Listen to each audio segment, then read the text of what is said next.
শুভ শারদীয়ার সবাইকে অনেক অনেক শুভেচ্ছা জানাই। জানি আজকে মহা ষষ্ঠীতে আজকে নারকেলের নাড়ু বানাচ্ছি। নারকেলের নাড়ু বানানোর জন্য নারকেলটাকে ভালো করে চোবাটা ছাড়িয়ে নিল, তারপরে নারকেলটাকে ভেঙে নিল, ভাঙার পরে নারকেলটাকে ভালো করে এবার মানে কুড়নিতে ভালো করে নারকেলটাকে কুড়ে নিচ্ছে। বেশ ভালো কি সুন্দর করে দেখো নারকেলটা কুড়া হয়ে গেছে।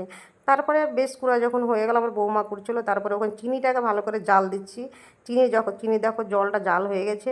চিনিটা যখন জাল দেওয়া হয়ে গেল, তারপরে দুধটা আগে যে দুধের মোয়া বানিয়ে নিয়েছি, দুধটা জাল দেওয়াটা তোমাদেরকে দেখানো হয়নি, এটা আমার ভুল হয়ে গেছে। মানে আগেই জাল দিয়ে দিয়েছে, দুধটা বেশ মোয়া করে নিয়েছি। তারপরে যখন দেখো চিনিটা জাল দেওয়ার পরে নারকেলটা দিয়ে দিয়েছি। নারকেলটা দেওয়ার পরে যে নাড়ু বেশ যখন কষা হয়ে গেল, একটু আঠা আঠা যখন হবে নারকেলটা, তখনকার নাড়ু বানাতে হবে বেশ মানে। তারপরে যে নাড়ু বানানো হয়ে গেছে, তোমরা কারা কারা নারকেলের নাড়ু বানালা তো আমাকে কমেন্ট কিন্তু অবশ্যই করবা, ঠিক আছে? আজকে এই পর্যন্ত, টাটা বাই, ভালো থেকো।